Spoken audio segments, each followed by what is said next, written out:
Have you ever faced a moment so dark, so utterly devoid of light, that you questioned everything you believed in? A moment when your carefully constructed world crumbled, leaving you adrift in a sea of despair, wondering if you'd been forgotten, abandoned even by the very heavens. Life, in its profound and often perplexing wisdom, rarely unfolds according to our meticulous plans. It throws curveballs, erects insurmountable walls, and sometimes it feels like it's actively conspiring against us, pushing us to the brink of giving up entirely. Yet, it is precisely in these moments of profound adversity that a greater truth often lies hidden.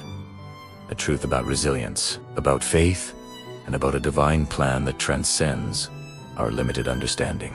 This is a story about such a moment, about a man who journeyed through the deepest valleys of despair only to discover that what seemed like his ultimate downfall was, in fact, his salvation. His name was Thomas, a sailor whose life took an unforeseen turn when a brutal storm struck his ship, tearing it apart and casting him into the unforgiving embrace of the ocean. After days of clinging to a broken piece of mast, battling the relentless waves and the gnawing pangs of hunger, he was miraculously washed ashore on a deserted island. Initial relief soon gave way to a chilling reality.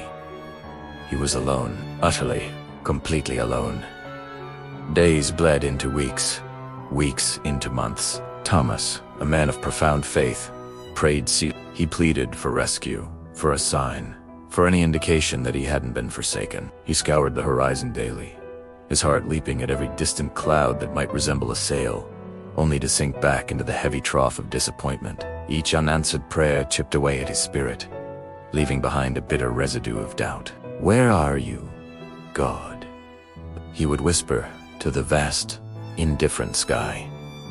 "Have you forgotten me?" He learned to survive, foraging for food, finding fresh water, and building a crude shelter from driftwood and palm fronds, a small, humble hut that became his only refuge from the elements and his profound loneliness. It was a testament to his sheer will to live, a fragile symbol of his enduring hope.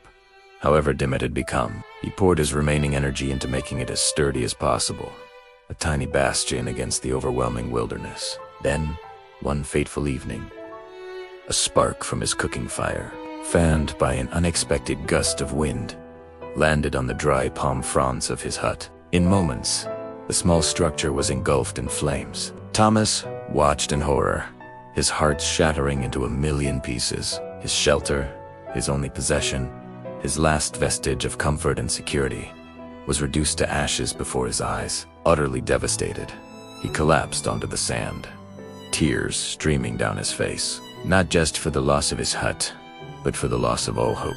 "This is it," he sobbed, looking up at the smoke curling into the night sky. "You truly have abandoned me. Everything I had, everything I built, is gone. What purpose is there left?" He felt a profound sense of injustice, a crushing weight that seemed to press the very breath from his lungs. The fire, which had consumed his only sanctuary, felt like the final, cruel blow from a silent, uncaring universe. His faith, once unwavering, now seemed a distant memory, swallowed by the inferno of his despair. He lay there, broken, surrendered to the certainty of his end. Early the next morning, exhausted from grief, Thomas was awakened by a sound he hadn't heard in months. A loud, persistent horn. He stumbled to his feet, shielding his eyes from the morning sun. And there, anchored just offshore, was a ship, a rescue ship. He was saved. Later, aboard the vessel, he asked the captain, "How did you find me?" "I'm just one man on a tiny, uncharted island." The captain looked at him, puzzled. "We saw your smoke signal," he replied. "We wouldn't have known you were here otherwise." Thomas froze, the captain's words echoing in his mind. The smoke signal. His hut, the fire that he thought was the end of everything, the symbol of God's complete abandonment, was the very thing that led to his rescue. It was in that moment of absolute clarity that he understood his prayers had been answered, not in the way he expected, but in the way he needed. His greatest tragedy was, in fact, his greatest miracle. Sometimes, our smoke signals of despair are the very beacons of hope that guide our salvation. When our world is burning down around us, It might just be the signal that help is on its way. If you found this story inspiring, please like, share, and subscribe. Thanks for watching.